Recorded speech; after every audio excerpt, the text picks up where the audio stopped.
Bonjour amis YouTube. On connaît tous une personne qui est plus ou moins attachée à un objet. Que ce soit dû à un souvenir ou à une nécessité, parfois les gens ne peuvent pas s'en passer. Eh bien, il y a des gens qui ont franchi le level au-dessus. Sachez que certaines personnes ont carrément organisé des mariages avec des objets et je vais aujourd'hui vous présenter 6 de ces personnes. Et vous verrez que certains couples sont alors vraiment insolites. On commence tout d'abord avec Eijita Rita, surnommée Berliner Mauer, qui veut dire en allemand le mur de Berlin. Durant son adolescence, on lui a diagnostiqué une sorte de fétichisme envers les objets inanimés. Eijita dit être tombée amoureuse du mur de Berlin en adorant d'abord sa structure. Elle en parle en utilisant le pronom « il » comme s'il était une vraie personne. C'est finalement lors de sa 6e visite à Berlin qu'elle franchit le pas et qu'elle épouse le mur devant bien évidemment plusieurs invités.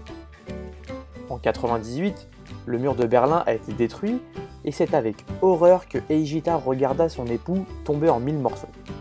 Elle n'est par ailleurs plus jamais retournée à Berlin. Elle a même annoncé que ce qu'ils ont fait à son mari était horrible et que ce dernier a été mutilé. Si vous pensez qu'après ça Eijita a été guérie, eh bien ne rêvez pas trop. Il semblerait qu'elle ait ensuite jeté son dévolu sur la muraille de Chine, tout en précisant que la muraille était trop grosse et que son époux, le mur de Berlin, était bien plus sexy.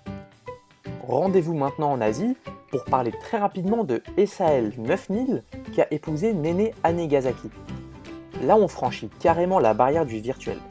Nene est un personnage issu du jeu de Nintendo DS Love Plus. Le mariage a été organisé comme un vrai événement. Il y a une réception pour les invités, qu'ils soient réels ou virtuels. Un prêtre humain a également été présent pour sceller leur union. On peut juste être dégoûté pour SAL 9000 avec la sortie de la 3DS qui du coup rend la Nintendo DS un peu outrepassée. Alors je vais maintenant vous parler de l'artiste anglaise Tracey Emin. Bien qu'elle ne soit pas forcément très connue chez nous, et bien de l'autre côté de la Manche, elle est connue comme étant la femme ayant épousé un rocher. Ou plutôt, selon ses propos, un rocher fabuleux. C'est lors d'un spectacle qu'elle a tenu cette année à Hong Kong que Tracey annonce l'existence d'une telle liaison. Elle précise qu'elle est consciente que c'est une grosse pierre qui est posée dans son jardin, mais elle l'apprécie vraiment beaucoup. Elle trouve également que certains rochers peuvent avoir l'air effrayants, mais le sien a un réel côté protecteur. Peu importe ce qui pourrait lui arriver dans sa vie, elle sait que son rocher sera toujours là pour elle et qu'il ne bougera pas.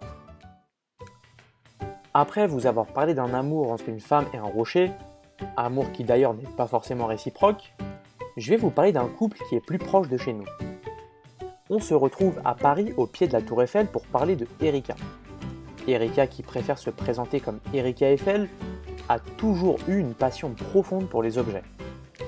Cet amour l'a amenée à devenir une archère de renommée mondiale et c'est grâce à cela qu'elle a obtenu une bourse pour étudier à la USA Air Force Academy. C'est là que commencent les choses intéressantes. Lorsqu'elle voit un F-15 pour la première fois, elle se dit « J'aimerais bien faire la connaissance de ce jet », vraiment comme si elle rencontrait quelqu'un en soirée. Cette passion pour le F-15 lui a amené les moqueries de ses camarades et le rejet de sa famille, et par la suite, elle finit par quitter l'US Air Force Academy. C'est alors qu'elle rencontra la future personne qui allait partager sa vie. Eh bien, elle tombe immédiatement amoureuse de la Tour Eiffel en trouvant sa structure vraiment sublime. Elle s'est par la suite autoproclamée Erika Eiffel. On quitte la France pour l'Inde. Nous retrouvons l'ancienne Miss Monde et actrice Aishwarya Rai. Cette dernière a participé à un rituel hindou au cours duquel la mariée épouse spirituellement un arbre. Ce rituel a pour but d'aider la mariée à franchir les difficultés éventuelles qu'elle pourrait rencontrer avec le caractère et la personnalité de son époux. Selon cet ancien rituel, Aishwarya Rai est une Manglik, ce qui veut dire que pour apporter chance à son couple, elle doit donc se marier spirituellement à un arbre, un bananier ou une statue d'or du dieu hindou Vishnu. Par ailleurs, ce genre de rituels sont interdits par la loi indienne car ils sont en violation avec la constitution du pays et sont également source de soumission envers les femmes. Dans la vie, il est important d'avoir une bonne estime de soi-même, mais je vais vous parler de Liu Ye qui lui est dans un abus extrême. Eh bien sachez que ce dernier a épousé une version taille humaine d'une photo de lui en robe de mariée. Liu dit être totalement déçu de la vie réelle et il préfère donc se marier à lui-même.